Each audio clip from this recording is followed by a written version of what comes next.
नमस्कार मित्रांनो, आजचे पंचांग 18 मार्च मंगळवार 2025 या भागात आपणा सर्वांचे अवधूत रिसर्च तर्फे पुन्हा एकदा स्वागत. आज ज्यांचा वाढदिवस आहे त्यांना वाढदिवसाच्या हार्दिक शुभेच्छा. आज ज्यांचा लग्नाचा वाढदिवस आहे त्यांना देखील लग्नाच्या वाढदिवसाच्या मनपूर्वक शुभेच्छा. आजच्या आरोग्य टिप्स: व्हिटॅमिन डी ची कमतरता भरून काढण्यासाठी हे करा. कोवळ्या उन्हातून शरीराला डी जीवनसत्व मिळते. मशरूम खाल्ल्यामुळे व्हिटॅमिन डी चे प्रमाण वाढू शकते. दूध, संत्र्याचा रस आणि तृणधान्य यांचे सेवन करणे फायदेशीर. अंड्यातील पिवळा बल्क व्हिटॅमिन डी चा चांगला स्रोत आहे. चरबीयुक्त माशांचे सेवन व्हिटॅमिन डी वाढीला चालना देते. पंचांग पंचांग म्हणजे काय? तर वार, तिथी, नक्षत्र, योग व करण, सूर्योदय, सूर्यास्त, चंद्रोदय, चंद्रास्त तसेच इतर गोष्टींबाबत माहिती पंचांगात दिलेली असते. चला तर आता आपण आजचं पंचांग दिनांक 18 मार्च 2025 दिन मंगळवार काय दर्शवते ते बघूया. सूर्योदय सकाळी 6:44 ला, सूर्यास्त संध्याकाळी 6:49 ला, चंद्रोदय रात्री 10:13 तर चंद्रास्त सकाळी 8:53 ला.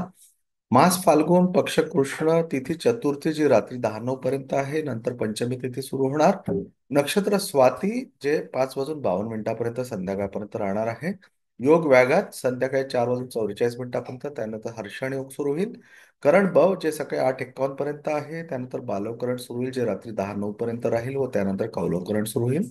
चंद्रराशी तुला, सूर्यराशी मीन, सूर्य नक्षत्र उत्तर भाद्रपद.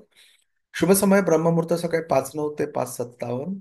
विजय मुहूर्त दुपारी 2:47 ते 3:36. गोंधुली मुहूर्त संध्याकाळी 6:47 ते 7:11 या काळात घरात केरकचरा काढणे वर्ज्य करावे, अन्यथा लक्ष्मीची कृपा राहणार नाही.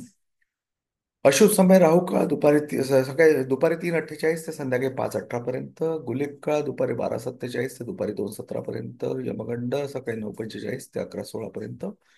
ऋतू वसंत, अयन उत्तरायण. दिशाशूल उत्तर उत्तर दिशेला जाणे टाळावे, अन्यथा कार्यात अडथळे येण्याची शक्यता. माझं साप्ताहिक राशी भविष्य 16 मार्च ते 22 मार्च मी प्रदर्शित केला आहे, तो तुम्ही अवश्य बघावा. तुम्हाला आठवड्याचे मार्गदर्शन या भागातून मिळेल. अवधूत रिसर्च सर्वांना मनपूर्वक धन्यवाद. तुमच्या शुभेच्छा लाख मोलाच्या आहेत. अवधूत रिसर्च चॅनल यूट्यूबवर नियमित पाहिल्याबद्दल मी तुमचा आभारी आहे. व्हिडिओ आवडल्यास लाईक करा, शेअर करा. सर्वांनी नवीन सदस्यांनी माझे यूट्यूब चॅनल सबस्क्राईब करा ही विनंती. एवढं बोलून मी माझा व्हिडिओ इथेच थांबवितो. धन्यवाद. थँक्यू.